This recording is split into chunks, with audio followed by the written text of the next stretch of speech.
In the heart of bustling Kumasi, Ghana, three ambitious high school students shared a dream that seemed as distant as the stars above: studying in America. Bismarck, Albert, and Michael were captivated by the promise of world-class education and endless opportunities across the Atlantic. Late nights were spent poring over university brochures and SAT prep books, each page igniting their determination to turn their dreams into reality. What hurdles will they face, and how will they overcome them? Get ready to embark on an unforgettable journey as they uncover the secrets behind the dream of studying in America. Let's get ready as they go through their daring journey. This episode of Fakra documentary, Coming to America, is brought to you by the Fakra app.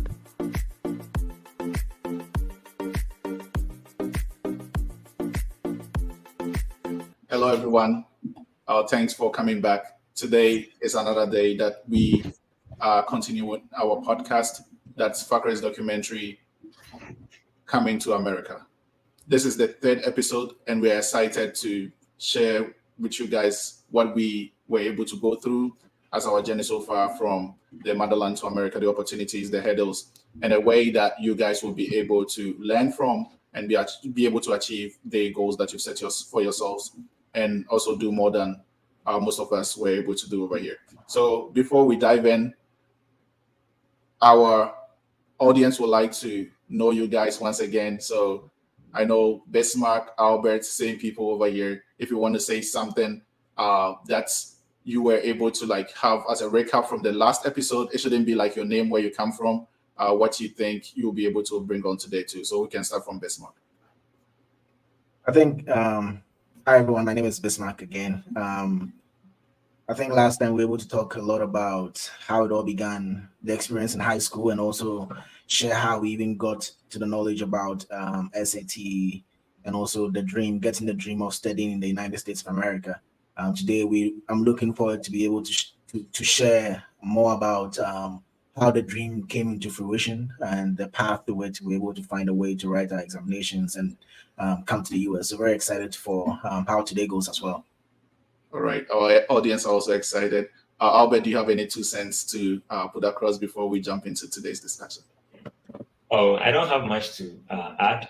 So obviously, as Bismarck was saying, the last time we were able to sort of dig into the early journey, how it all started for us in primary school, in middle school, and we added a bit of high school, and then towards the end of high school as well.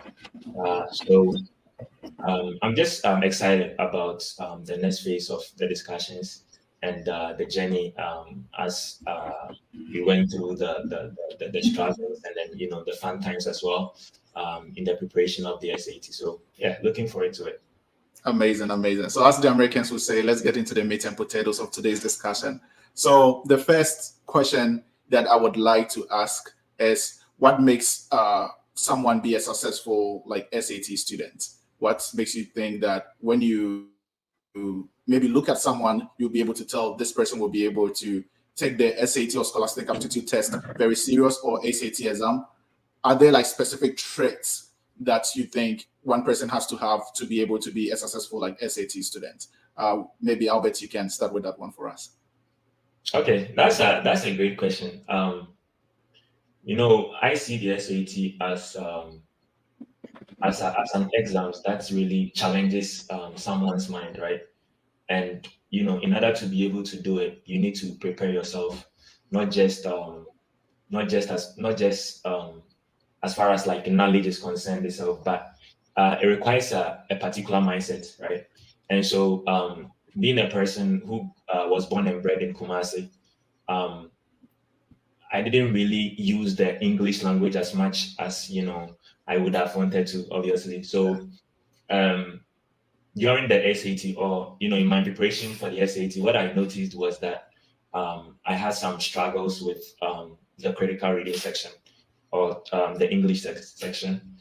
For the math section, it came to me a bit more naturally, because in senior high school, math was something that I enjoyed doing, and I still do today, by the way. But the English section was pretty challenging for me. So I remember the times when I would study the English materials, critical reading materials, and I realized that I was struggling like a lot, just because some of the passages were foreign to me. So SAT covers like a range of topics from geography to history to politics to religion, like everything. They can just so they don't really care if you like the topic or not. And so the English section was a struggle for me even when I was preparing. So it took sort of like a tough mindset, right? Because I could take the practice test and then not get what I wanted to do, but I didn't give up. Why? Because it was my goal, or it was my destination to eventually accomplish what I wanted to accomplish, and that is eventually get the full ride to the United States. So I would say, in addition to the knowledge or the test practices that someone engages in, another asset that someone needs is the attitude of like great, right? You need to be really great, and then you need to have a tough mindset that no matter what happens, I'm not gonna give up, right? And then eventually, if you have this mindset that I'm definitely, this is what I've set upon, like this is the vision that I have. I want to study abroad. I want to get X amount of scholarship. By the grace of God, you'll be able to get it. But then you need to make up your mind that you are never going to give up, because the journey is not easy at all. So that is what I would say about that. Oh, that's great. That's great. So to you, what makes a successful student is a student that is resilient, has the grades, and is able to kick back in when even the doors are closed at him, or the darts are thrown at him, and even when he or she doesn't feel like they have to even take the exam, because you have some pitfalls when you're doing that. Right. That's really great. So can you give us, just in a contextual form, when you took the SAT? Some people took it earlier, and I know that now it's changed. At first, it was graded on 2,400 scale, and now it's 1,600. Can you just give us a little context when you took yours? Oh, so I took the SAT in 2015. So obviously around the time that or the year it was, they had the 2015. They had various months that you could take the SAT. So I think they had the August test dates, November, December, something like that. And so one thing I noticed is that when I took it for the first time, I took one in October and I took another in December. When I took it in October, I didn't get the results that I was looking for. And so because I had it at the back of my mind that I'll never give up, I took it again. And it was then that I was satisfied with what I got. And so as far as like how it was like in 2015 when I took it, obviously there was the section, like we have the critical reading sections, we have the writing sections, we have the math sections, and also we have the section for the writing, like the essay. And so typically you take the essay first, then you move to the other sections. But one of them, obviously, they had the experimental sections as well. So some people will have the critical reading, others will have math, and sometimes writing. So that was sort of like the format. That was how the format was like in 2015 when I had the opportunity to take the SAT. Yeah. Great. So you took yours when it was on a scale of 2,400. That's somewhere in 2015. That's impressive. And one question is, what makes you think that it will be the ideal thing to do to take the exam twice? You said you took it twice. Should people go for retaking the exam, or they should just think about striking the oil when they take it the first time? And how long did you take to prepare for your exam? Okay, so regarding your first question, that if it's okay to take it twice, I will say it depends on the situation, right? And so let's say, for example, someone takes the exams and then the score that they are expecting is what they got, and then they think they can achieve the kind of scholarship that they are looking for with that score. I don't think there is any need to write it again. However, let's say you perform below par, and you wanna challenge yourself to sort of like retake the exams. I think you can go for it, right? It's always challenge oneself and then attain higher heights, and then even better results in life in general. So it applies to the SAT as well. So always trying stuff out again is not necessarily a bad thing, especially in this context. And Michael, what was your second question again? The last question was, how long did you take to prepare? Is it the preparation over the idea? Like, was it because of the preparation? That's why you had to retake the exam, or if you had more time to prepare, you probably would have taken it once. Okay. So I think it's a mixture of both. So I started preparing for the SAT after I graduated from Prempeh College. That was May 2015. And I think I registered for the classes June-ish. So it took me like 5 months thereabout to write the October exams. And between those months, I was just practicing with practice tests.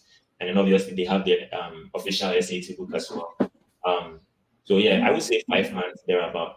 I would say the length of month, maybe I could have done a few more, but I wouldn't really attribute um, the potency of the result that I was looking for to the length of time necessarily. Might be part of it, but I would say it's a mixture of both. So yeah, it could be that the length of time, played a part. But every person has his own, have their own way of assimilating information, right? Or let's say mastering something. So someone can even take like 1 month, and that person can go and then take the SAT and absolutely blow it up, like really excel. Others can take like even a year or plus, right? So it depends. Like, you just have to strike the iron while it's hot, as you said earlier, right? And let's say you take your practice test, you've taken 5 practice tests, all of them, you are getting like, high scores. You might as well just go ahead and then take it straight away instead of saying that, oh, you're going to continue to take the practice test, right?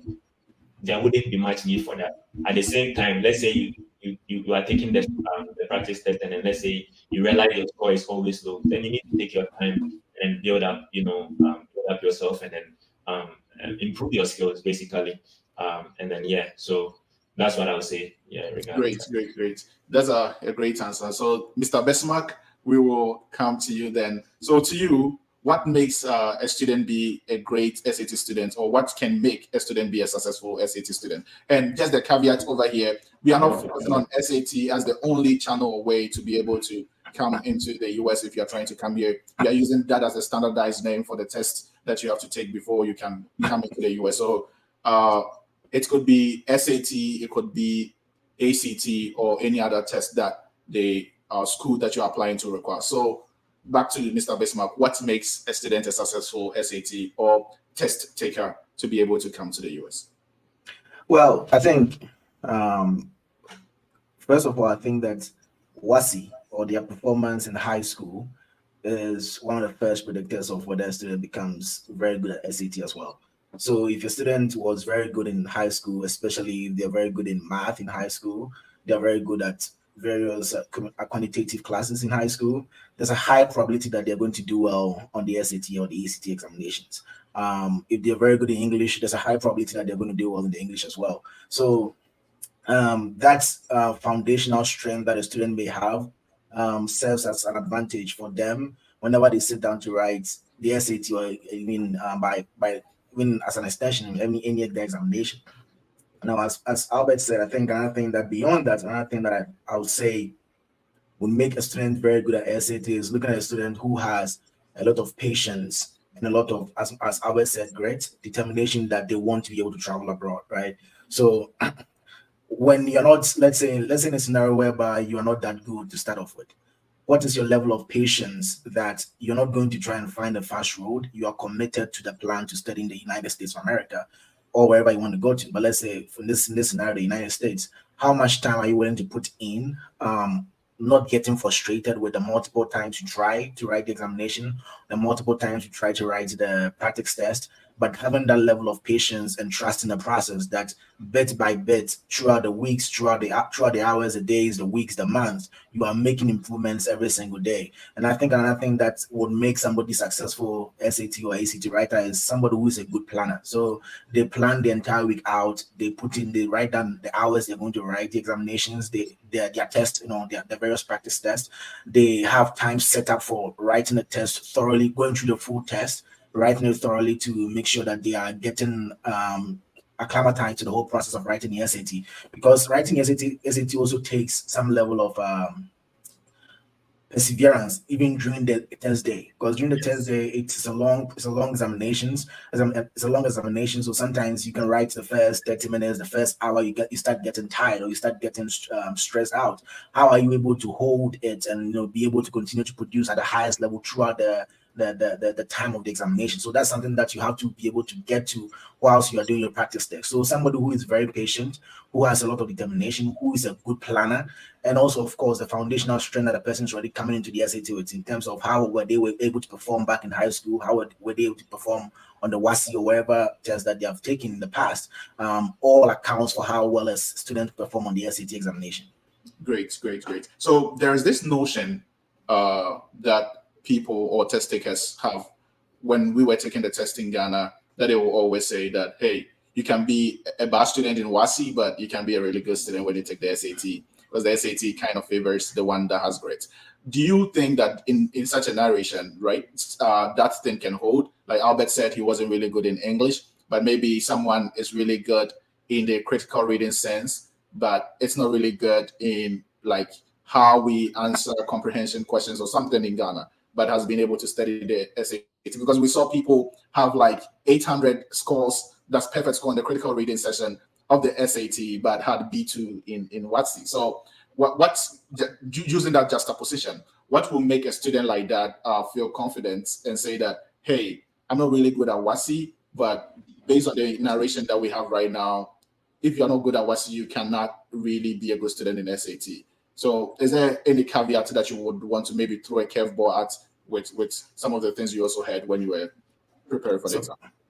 Yeah, so I mean, yes, of course, like it's not necessarily the case that if you get an A1 in English, you necessarily get 800 on WASI critical reading, or if you get a B2, you will not get 800 in WASI in the SAT examinations. But we have to now readjust what good is, right? Yes. And so yes, B2 in English is not A1 in WASI, right? It's not the highest score in WASI, but B2 is still a very, very good student. And there are various factors that during the examination they could count for you or count against you, right? And so, like when I say a good student in WASI or a good student in high school, I'm looking at the holistic performance of the student whilst in high school. So yes, like if I take a student's grade in high school and I see all B2s across WASI, or I see even B3, some A's here and there in the WASI examinations, very like A1 in commerce, B2 in commerce, or A1 in EMAS, B2 in EMAS, that student still is very, very good, right? Because there are various factors that play into writing the WASI. That student, if they put in the work needed, will still be able to perform on the SAT examination because it's a different dynamic. But generally, having a very good score in the WASI means that you have a very good foundational strength, right? So yes, like our expectation of what's like good in WASI is A1, right? But B2 is very good in WASI, and B2, depending on how much work you put in, could translate to having a very high scores on the SAT. So when I say, and again, when I say somebody is good in high school, I'm saying that generally they are very, very good performance. So yes, we had friends or we know people who had B2 in WASI and then write the SAT and have 800. If you look at those friends or those colleagues, those people also probably had 7 A's across board elsewhere in different subjects, or 5 A's or 6 A's or 4 A's. They are very, very good students, but there are different dynamics that play into the WASI or the examination. And once they go to the SAT examination, that dynamic might change. They might put in more work. They might be more determined. They might not have to deal with the breadth of the information that they need to write the WASI. But then all those things come together, they can perform better on the SAT. But again, your foundational strength from all your studies you've done from junior high school to senior high school gives you some advantage when you're going to write the SAT examination.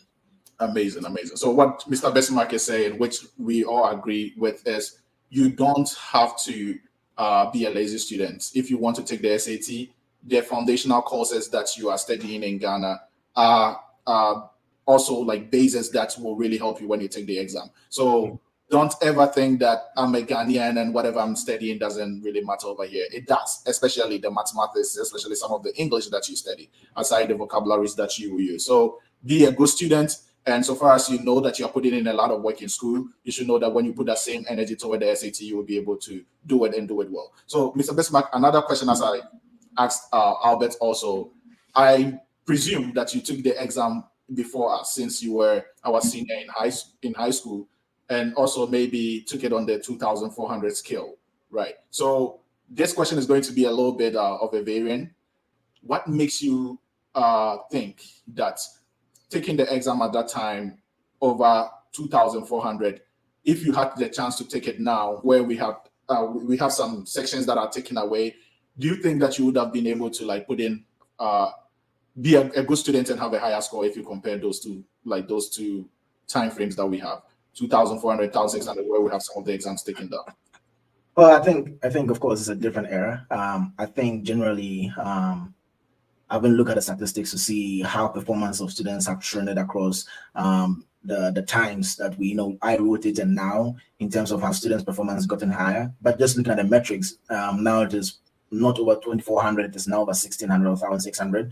And also, like, getting a question wrong you're not penalized for getting a question wrong in the current SAT. So all those factors play into it, and on an objective scale, you can say that if I wrote it today, I could have probably done better than I did back then. But I think the main sentiment would be assuming I put in the same level of work, or I put in more work. That is the key thing. If you put in your best foot forward, irrespective of the area you find yourself in, you'll still be able to perform well. And I believe that students today have a better chance of succeeding at the SAT. But a student who was going to fail in the SAT in 2013 or 2014, when I wrote, is not going to necessarily do well in this era of SAT, just because there have been some changes to the examinations. You still have to put in the work.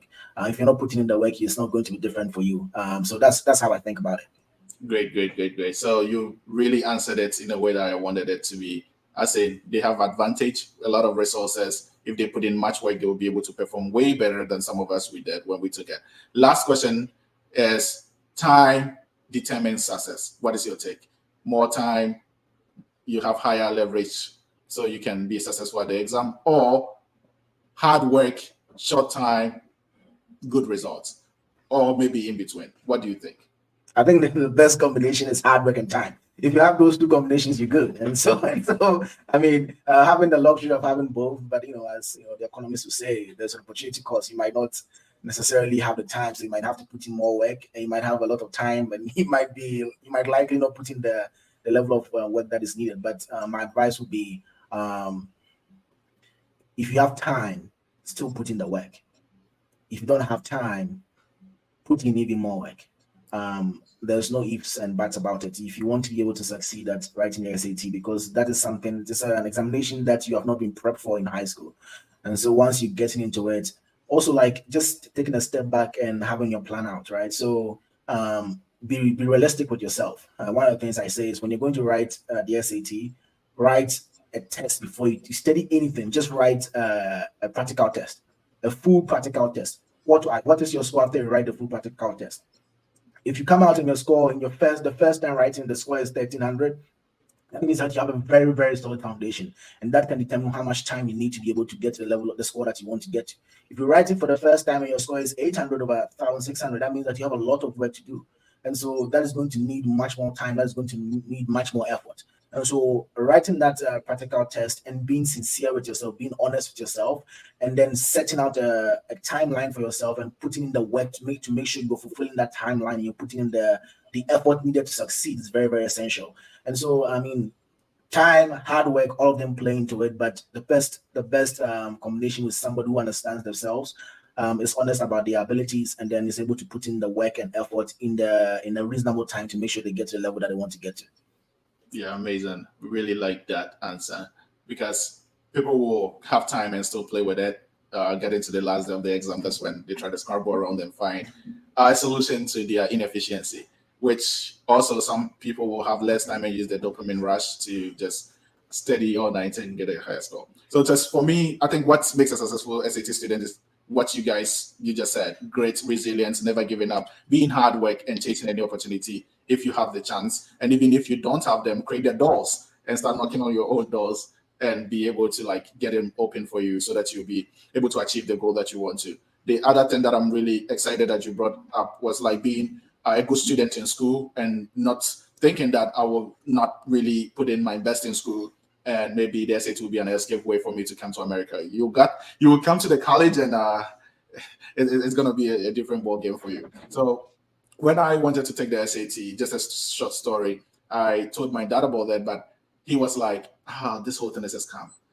We were trying to take it in the 1960s and 1970s. Mm. Coded a whole lot of scenarios, and he said that, hey, I don't think it's the ideal thing for you, but I think what you can do is to maybe study hard so that you can go to one of the colleges that we have in Ghana, because he went to, I think, KNUST in Ghana, did his master's in UCC. So he thought that would be a best route. And if anything, if I'm able to go to college, I can be a tutor.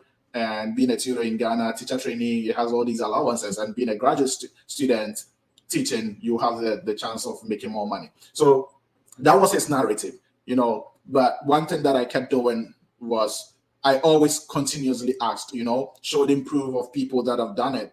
And you will probably think that as someone who was the SAT club president in Opokwari School in high school, I had it easier at home, I had all my ducks in a row, everything tied up, and people around to just support me. But it wasn't like that.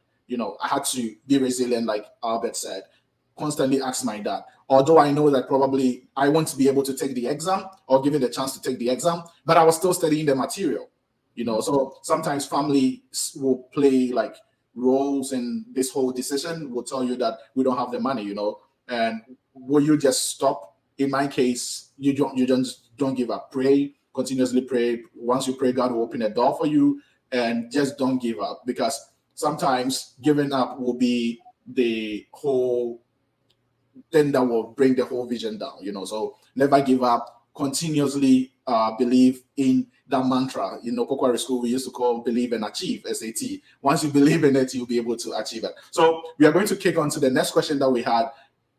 And the question is, what are some of the materials that you guys used in preparing for the exam? Anyone can take this. Miss Mark, you want to take it, or should I go? I can go first, because I always say that if I were to advise somebody to pursue the SAT, I would tell them to put in even more work than I did, because I don't necessarily, looking back, believe that I put in all the needed of the effort to be able to succeed on the SAT examination. And so for me, I did classes that's at Ace Consult. So again, I've forgotten the Asuka Top Martin. Yeah, Asuka Top Martins. I went there, registered for classes. I think the class was about a month or so. So during the classes, they'll give you a pamphlet that was like a small pamphlet with all the various tricks or the various techniques that you can use to be able to write the SAT examination. And that was literally the only material I used to study for the SAT exam. I didn't go for any other material. I just took that material and I was just reading it, going through it here and there. And I tried to understand it as much as possible. And the classes was what I went to most of the time. I made sure I went to every single classes that they had. And then at the end of the month, I think it took me about a month or so to go and write the SAT itself. And so during that time, I was just going through that same material. I didn't get any other SAT book or nothing. I was just going through that same material. And for me, I was somebody I could easily understand things that were taught in class. So once it was taught in class, I didn't, put in the needed effort to try and, expand my knowledge or become better at it. And so I always tell people, do not use the path that I took. And so it's not just going to be here. We're going to tell you, oh, this is what I did. I'm going to tell you all the sweet stories. And okay, no. As a matter of fact, I think I am not the best model for somebody to look at in writing the SAT and passing. And there are so many other materials that are available for somebody who wants to study and pass examination. My story was different, but I think that Albert would have a story of, I think, the way where you can be able to actually practice the examination and make sure you succeed, and materials that you need to be able to succeed in that regard. Great. I really like the response and the honesty over there. So you took maybe three months or 4 months right after school during these classes to prepare to take the exam. Just a little pamphlet. Probably didn't see some of the humongous books that we also saw. That's an honest response over there. Before we kick on to Mr. Albert, I would say that for me, what I did was I studied the SAT the first day that I was introduced to, which would be somewhere sophomore year in high school. So it's like... Next time on the Fakra documentary, Coming to America, we're going to answer some prevalent questions about Ghana's high school educational system.